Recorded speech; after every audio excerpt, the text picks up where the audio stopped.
Meanwhile, in Russia, among other current Russian news, I find these ones particularly interesting and worth sharing. Please check them out.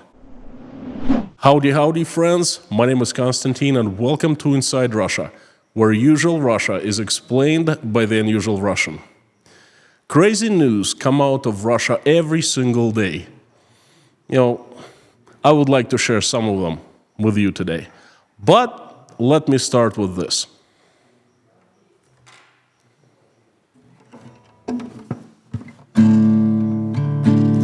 Bang, bang, he hit the ground.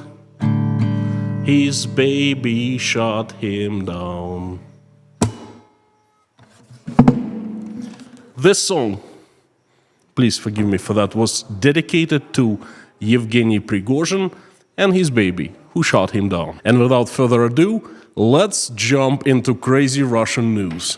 And let's start with the economy news first. For the first half of 2023, the average retail price of smartphone in Russia increased by 32% a year-on-year basis, to about 25,000 rubles.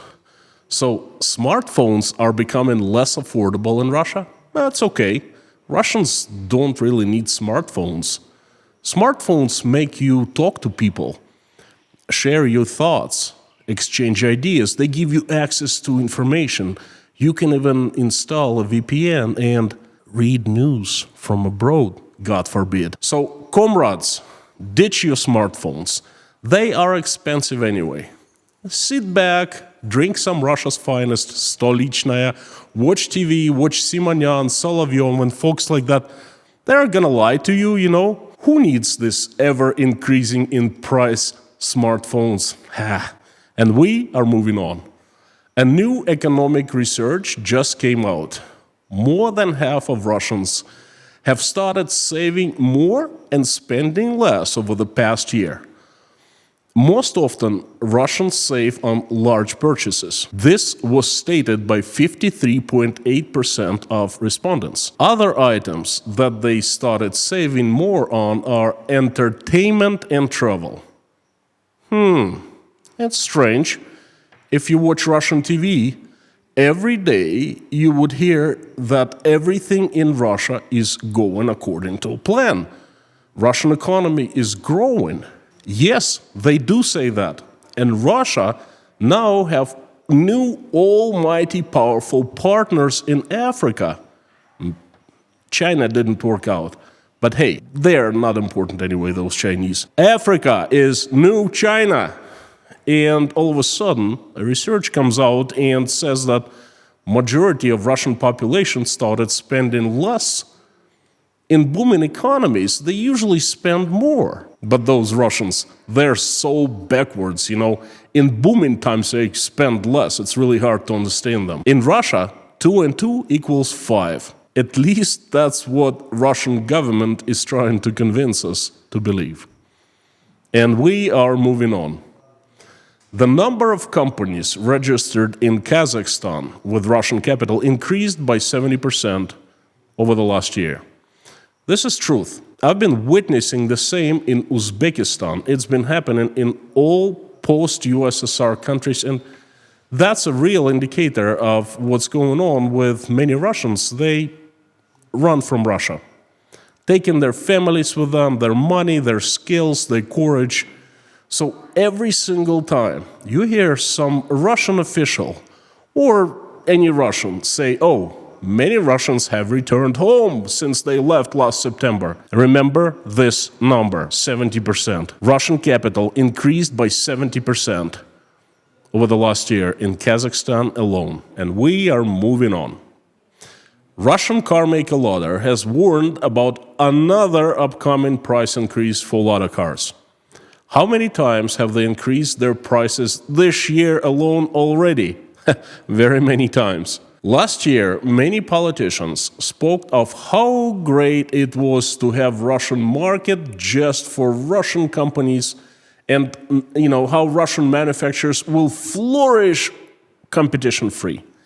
17 months later, the Russians are reaping the fruits. They used to be able to choose from Mazdas, Nissans, Volkswagens, BMWs, Mercedes, Toyotas, and many other car manufacturers. The competition on that market was fierce, and now Russians can choose from crappy expensive Ladas, and crappy expensive Ladas. You know what's coming next in this lack of competition market? That's right, the waiting lists. Been there, done that. The 70s, the 60s, the 80s, good old USSR. It's coming back. Moving on. The cost of winter tires will grow by 15% this coming fall alone, according to automotive marketplace called Fresh. Prices will change due to the lower value of Russian ruble. Well, good morning, good Russian people. In case you've just woken up, it's not just tires that will increase in prices this coming fall, it's everything. And we are moving on. War is war, and uranium trade is on schedule. The United States of America has doubled the purchase of uranium in Russia. According to the American Statistics Service, the volume of supplies of uranium-235 increased by 2.2 times, from 188 to 416 tons, and this is the record number since 2005. The United States paid $696 million for imported uranium deliveries from Russia. Uranium-235, in addition to being fuel for nuclear power plants, is, if enriched over 90%, can be used for nuclear weapons. Ironic, isn't it? Now, there's got to be some secret plan, because if there isn't one, it's definitely crazy news. By the way, if you like this news update, please help me spread the message by making reposts of this in your social media accounts. Thank you. Moving on. Bakeries in Russia have forecasted an increase in selling prices for bread by the end of the year. At least 10%. Plain and simple, costs of making bread are on the rise too. Well, good morning, good Russian people. In case you've just woken up, it's not just bread that increases in price this coming fall. It's everything. Well, sorry for being repetitive, just couldn't resist. And we are moving on. A bouquet of flowers for September 1st, when first graders go to school, and it's a tradition in Russia to bring flowers, has risen in price by another 14%. On average, you'd have to spend 2,340 rubles for a bouquet of flowers. In comparison, my mom's monthly pension is 11,000 rubles. Good enough for 4 bouquets of flowers. Moving on.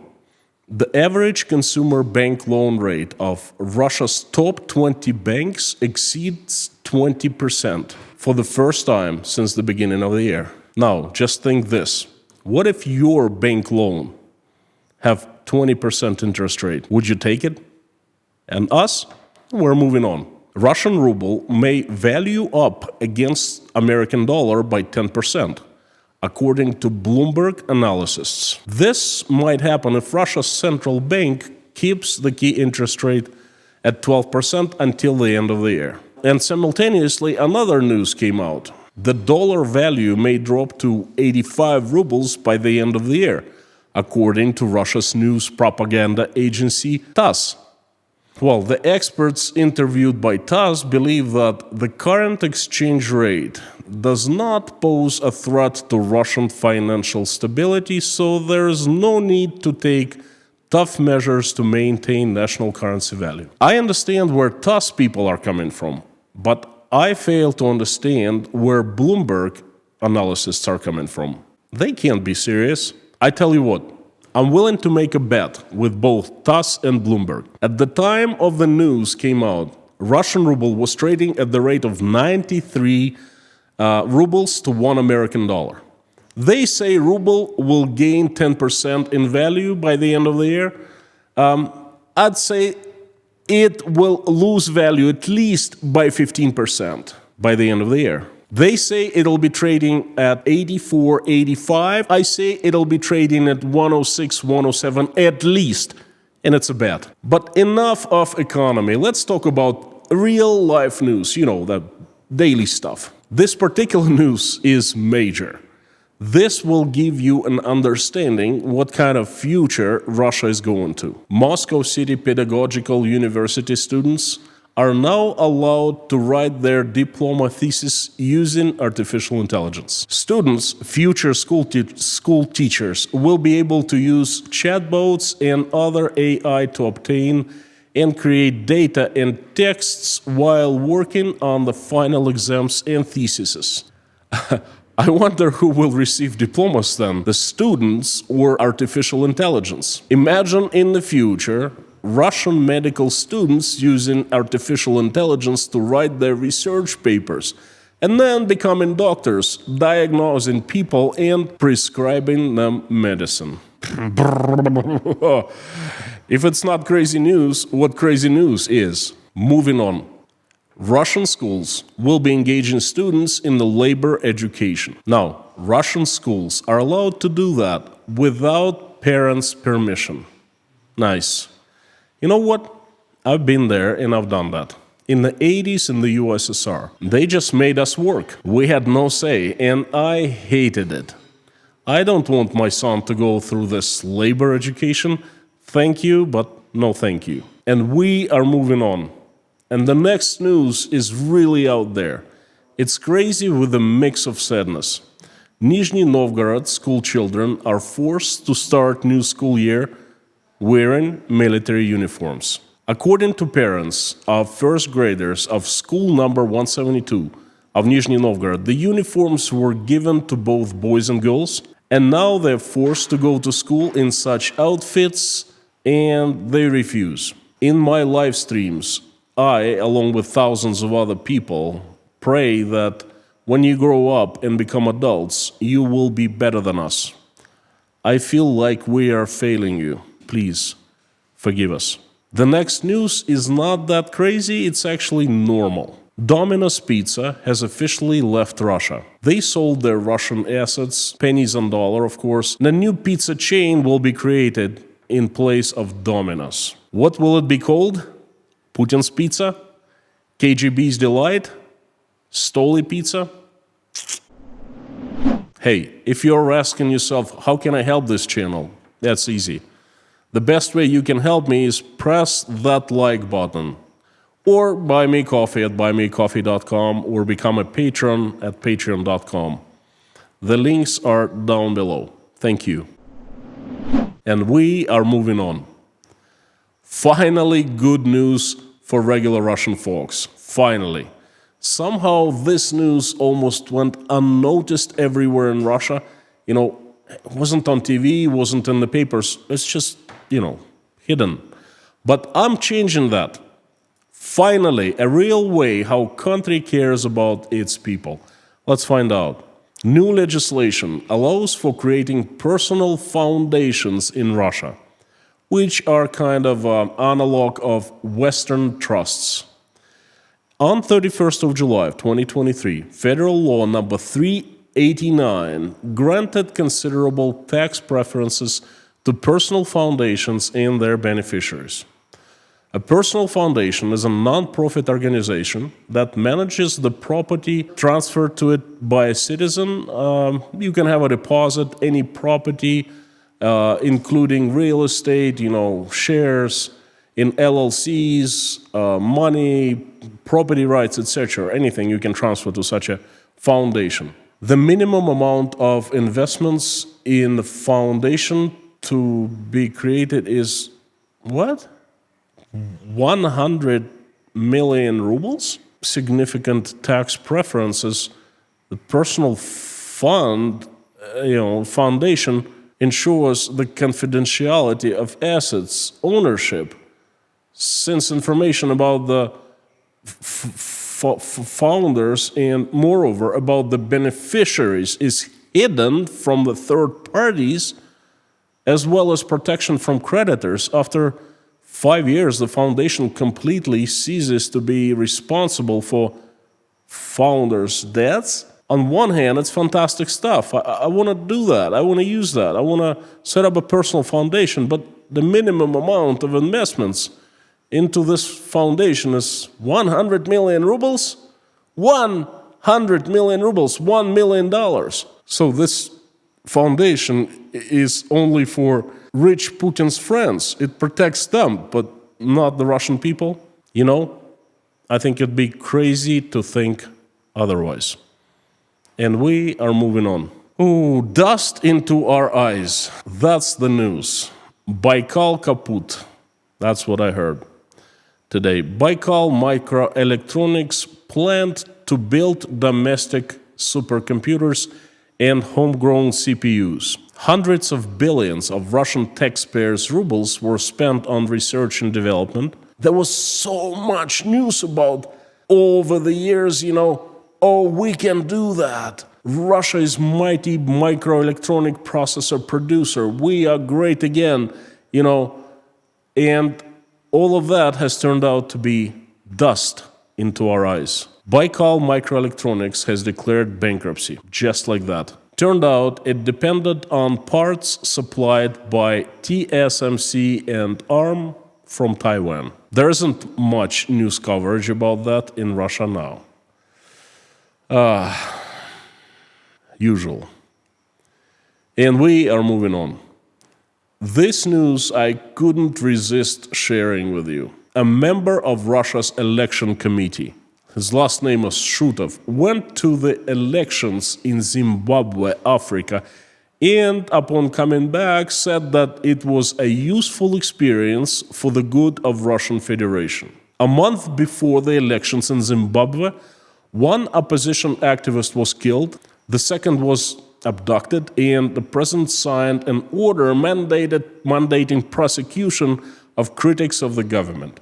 And the Russian government sends its mission to Zimbabwe and finds that this is a useful experience for the good of Russian Federation. A useful experience indeed. Let's move on to another news. Great news for Russia's plane manufacturing industry. A fully import-substituted Superjet SSJ-100, Russian plane, made its first flight. But there's a little nuisance, a tiny bit, just a little bit, it's not even worth mentioning, but I'll mention it anyway. That fully domestically produced plane, its engine comes from France. Yes, made in France. The French engine, and other parts come from other countries too. But it doesn't matter, it's 100% Russian-made plane, domestically made, domestically manufactured, fully import substituted. If the government says so, Russians believe. And the last news for today, jokes aside, it's hugely important for Russia. And for China too. For China, it's probably even more important than for Russia. China has printed and approved new maps of the country, where a part of territory of Russia is Chinese. Now, I've been talking a lot about exactly this issue the last year. I made videos, I made live streams when I talked that China will eventually end up with a part of Russia. But I talked the talk, and the Chinese, they decided to walk the walk. They made their goal official. The Chinese state website Cartographic Service of Standard Maps has released a new, officially approved set of geographical maps for 2023, where part of current territories of Russia is annexed by China. We're talking about the Big Ussuriysky Island, piece of land that is divided between Russian Federation and China. The island, area about 350 square kilometers, roughly, was remained disputed territory between Russia and China for almost 100 years. And finally, in 2008, the countries signed a treaty dividing the island in half. On the new Chinese maps, it's the official maps, I remind you. It's not, it's not some kind of private company. It's official Chinese government branch responsible for, printing maps. It's displayed everywhere. It is indicated that the island is fully Chinese. Well, it's absolutely logical. China has got to start walking the walk eventually, at one point. And the time is now. First, Большой Ussuriysky Island, then Manchuria, then will be something else. I don't really know about you, but I'm having my popcorn right here. I'm sitting back and I'm enjoying this show. And that's it for the crazy news update for today. Right now, I suggest you check out another video I made documenting how I was leaving Russia forever. Right here.